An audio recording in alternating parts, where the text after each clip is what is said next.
Како изгледа MetaTrader 5 апликацијата на Android телефон и сега ќе ви објаснам неколку клучни работи кои што треба да ги знаете за да можете полесно да ја користите самата апликација. Во горниот десен агол имате едно плувче на кое што откако ќе кликнете можете да додавате валутни парови кои што сакате да ги користите. Јас сега ќе го одберам валутниот пар злато и пишувам XAU/USD и откако ќе кликнеме на плувчето го додаваме валутниот пар. И можеме да го видиме во нашата листа на валутни парови.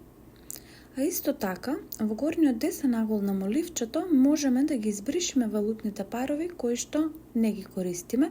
Кликаме на кантичката и ги селектираме тие валутни парови кои што не ни се потребни за да имаме подобра прегледност на валутните парови кои што ги користиме за тргување. Ајде сега да го прикажеме начинот на влегување во трейд. Тоа го правиме така што го одбираме валутниот пар, кликаме на New Order и овде има неколку важни работи што треба да ги знаете за правилно да влезете во трейд. Првото нешто е подесувањето на ризикот. Овие броеви горе го означуваат вашиот ризик и многу е важно да го подесите ризикот пред да влезете во самиот трейд. Овде го бираме начинот на трейд и во случајов ќе го покажам Market Execution што означува инстантно влегување во трейд. Тука ги пишуваме параметрите за Stop Loss и Take Profit и долу можеме да видиме дека имаме опции Sell by Market и Buy by Market. Во случајов јас кликам Buy затоа што примерот е за трейд во Buy. И сега нашиот трейд е веќе активен, а доколку задржиме на самиот трейд и одбереме чарт, а на самиот чарт кликнеме на трейдот, ќе можеме да видиме дека сме ризикувале $85,56 за да добиеме $24,44. Во случај да сакаме да ги поместиме параметрите за Take Profit или Stop Loss, истото го правиме така што ги поместуваме линиите за Stop Loss и Take Profit на посокуваната вредност и за да ја зачуваме оваа промена, кликаме долу на сината стрелка, а откако ќе го направиме тоа, промената ја потврдуваме на Modify. Доколку сакаме мануелно да излеземе од трейдот пред тој да достигне Take Profit или Stop Loss, можеме да задржиме на активниот трейд и да одбереме Close Position, со тоа што потврдуваме дека го затвараме трейдот, а исто така можеме да влеземе исто во Market Execution користејќи го чартот, со тоа што ќе кликнеме на правоаголникот во горниот десен агол и ќе видиме дека ќе ни се појават два правоаголници од левата и десната страна што ни ги покажуваат цените за buy и sell, односно за влегување во трейд, buy или sell. Јас сега ќе кликнам sell за да ви покажам пример како изгледа тоа. Веќе сме влезени во трейд, меѓутоа немаме поставено Stop Loss и Take Profit.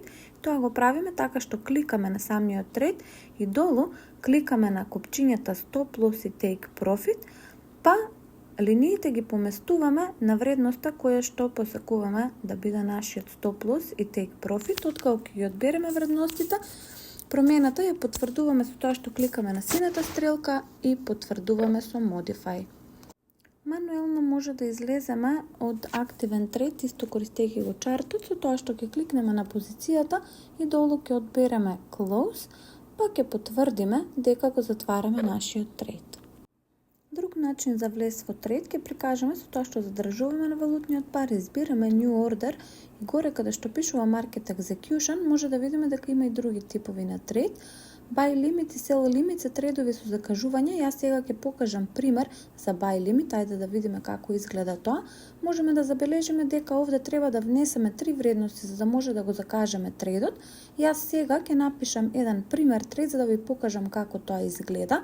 Ја пишувам влезната цена, Stop Loss и Take Profit и за да потврдам дека го закажувам трейдот, кликам Place. Тука може да видиме дека нашиот трейд е закажан, па кога цената ќе стигне вредноста на влез, нашиот трейд ќе се активира и доколку кликнеме на самиот чарт на трейдот, може да видиме колку ризикуваме за колку да добиеме и во случај да сме направиле некоја печатна грешка, истиве параметри можеме да ги промениме со тоа што ќе ги поместиме линиите, ќе кликнеме на сината стрелка и откако ќе кликнеме на сината стрелка потврдуваме со Modify за нашата промена. Како што можеме да видиме, нашиот трейд веќе се активира и можеме мануелно да го изгаснеме со тоа што ќе задржиме на валутниот пар, на активниот трейд, ќе кликнеме Close Position и ќе потврдиме. Во трейд со закажување, buy limit или sell limit, исто можеме да влеземе и преку чарт со тоа што ќе кликнеме на крупчето во горниот десен агол и ќе го одбереме видот на трейд кој што го посакуваме. Јас ќе покажам пример за buy limit, откако ќе изберам параметрите за влезната цена, како stop loss и take profit од копчињата што се покажуваат долу. Таа промена ќе ја зачувам така што ќе кликнам на сината стрелка и ќе потврдам со place.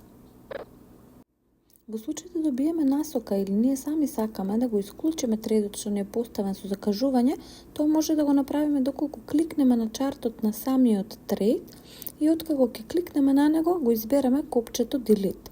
Откако го бираме тоа копче, само потврдуваме дека сакаме да го избришеме нашиот трейд.